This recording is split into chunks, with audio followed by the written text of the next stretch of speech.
नाही। ती कर्तृत्वे कमवण्यासाठी मनगटात बळ असावं लागतं। ते बळ कुठे आणि कधी वापरायचं यासाठी बुद्धी असावी लागते। ज्या व्यक्तीकडे बळ बुद्धी असते त्या व्यक्तीपाशी चातुर्य असावे लागते, तरच तो स्वकर्तृत्ववान लोकाभिमुक्त राज्यकर्ता होऊ शकतो। आणि याच तत्वावरती महाराष्ट्रातील चौंडी गावाच्या मुशीमध्ये आणि सेना नदीच्या कुशीमध्ये जन्मलेल्या अहिल्यादेवी होळकर यांनी खऱ्या अर्थाने होळकर साम्राज्याची धुरा स्वतःच्या खांद्यावर घेत होळकर साम्राज्याचा कारभार सुरळीत चालवत इतिहासामध्ये एक वेगळाच ठसा उमटवलाय।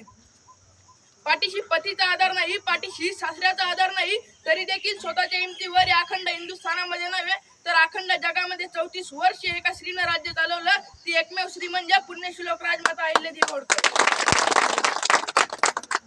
दादांनो, मी तर म्हणतो की राजकर्त्यांनी राज्य चालवावं त्या अहिल्यादेवी होळकरांच्या विचारांवर का? या जगाच्या पाठीवरती अहिल्यादेवी होळकर अशी एकमेव रणरागिणी आहे की ज्या रणरागिणीनं 5000 स्त्रियांची फलटण तयार करून 5000 स्त्रियांच्या हातामध्ये तलवार देणारी एकमेव स्त्री म्हणजे पुण्यश्लोक अहिल्यादेवी होळकर।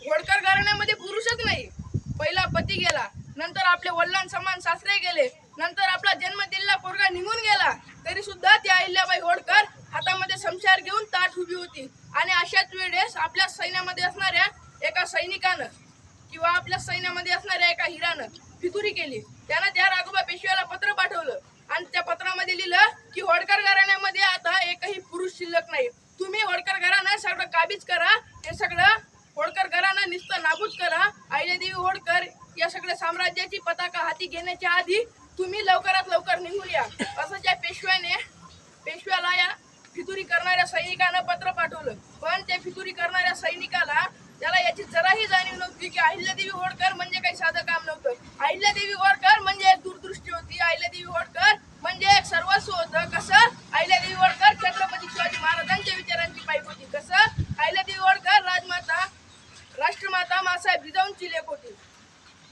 बहिर्जी नाईकांचा जसा एरकाचा शत्रूच्या सैन्यातील सगळी माहिती छत्रपती शिवाजी महाराजांना सांगायचं ना, त्याच विचारांवर अहिल्याबाई होळकर चालायच्या। अहिल्यादेवी होळकरांचं देखील एक हेर खातं होतं व जसं त्या सैनिकानं ते फितुरी करणाऱ्या सैनिकानं ते पत्र पेशव्याला पाठवलं ना, तेच पत्र आधी तंतोतंत अहिल्यादेवी होळकरांजवळ पोहोचलं। अहिल्यादेवी होळकरांनी पत्र वाचलं, समजलं की आपल्याच लोकांनी आपलाच घात करायचं ठरवलंय। हे सगळं करतोय कशासाठी? हे सगळं निर्माण करतोय कशासाठी? आणि दादांनो, तुम्हाला मी एक आवर्जून सांगतो की आपल्या देशाला आपल्याच लोकांनी खूप घात केला। छत्रपती शिवाजी महाराजांच्या काळामध्ये सुद्धा सगळी आपलीच शत्रू होती आणि आताच्या काळामध्ये सुद्धा सगळी आपलीच शत्रू आहेत। चालता चालता कधी एखाद्याच्या खांद्यावरती फाट टाकतील आणि पाय गुंतून पाडतील याचा नियमच नाही। म्हणजे अलीकडे सर्व अशीच परिस्थिती आहे।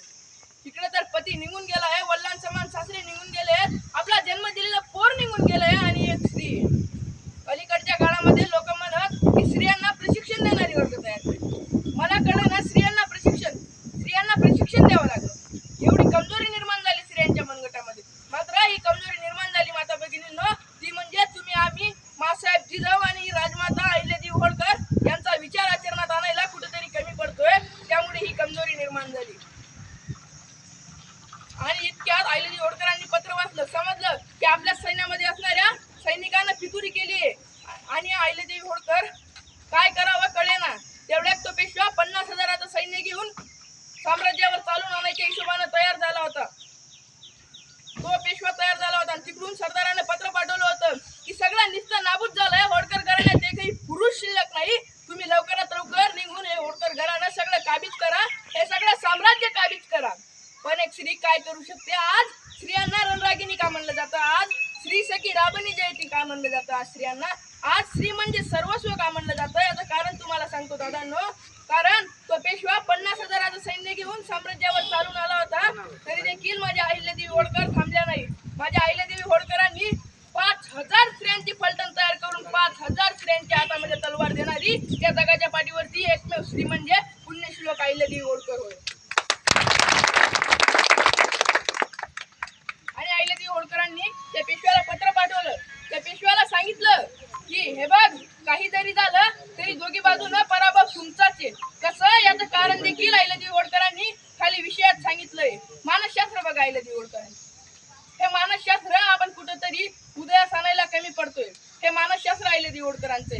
माणूस पहिल्यांदा रणात नाही तर माणूस पहिल्यांदा मनात पराभूत व्हायला पाहिजे, हे मानसशास्त्र अहिल्यादेवी होळकरांचे। आणि अहिल्यादेवी होळकरांनी त्याला पत्र पाठवलं, हे बघ, तू पेशवा आहे पुरुष आहेस मग एक लक्षात ठेव, जर का तू मला हरवलं तर सगळं जग म्हणेल की एका पेशव्यानं एका स्त्रीला हरवलंय, एका पेशव्यानं स्त्रियांच्या विरोधात सगळं जग जिंकलंय. आणि जर यदा कदाचित माझ्या 5,000च्या सैन्य असणारी जर माझ्या फलटणने तुला हरवलं तर सगळं जग म्हणेल स्त्रियांनी एका पेशव्याला हरवलंयस, काय करतोस बघ. लगेच अजून दुसऱ्यांदा अहिल्यादेवी होळकरांनी पत्र पाठवलं, हे बघ, जर तुझं सैन्य घेऊन माझ्या साम्राज्याची एक जरी पायरी चाललास तरी तुझ्या त्याच जागेवरती चिदड्या उडवल्या जातील. हे उद्गार अहिल्यादेवी होळकरांनी त्या पेशव्याला पत्रामध्ये पाठवलं. आणि लगेच त्याने उलट टपाली कळवलं, आम्ही तुमच्यावर चालून आणायला आलोच नाही. तुमचे सासरे मल्हारराव होळकर यांचं निधन झालं, तुमचं शांतबून करायला आम्ही येतोय. मग 50,000चं सैन्य कशाला? शांतबून करायला. हे मानसशास्त्र अहिल्यादेवी होळकरांचे. माणूस पहिल्यांदा रणात नाही तर माणूस पहिल्यांदा मनात पराभूत व्हायला पाहिजे. पहिले माणसाचं मन पराभूत करा, रण जिंकणं तुम्हाला अगदी सोपं जाईल. हे मानसशास्त्र अहिल्यादेवी होळकरांचे. ज्यावेळी इतिहासाची पानं चाडतो त्यावेळी 34 वर्ष एका स्त्रीनं हे सगळे साम्राज्य चालवले. 34 वर्ष ताकद आहे. तिथं आम्हाला ग्रामपंचायतीची 5-5 वर्षाची निवडणूक लढवायचं म्हणजे काम पुरतं, गल्ली चालवायची म्हणजे काम पुरतं. एका स्त्रीनं 34 वर्ष साम्राज्य कसं सांभाळलं असेल? माता भगिनीनं चूल आणि मूल याच्या पलीकडे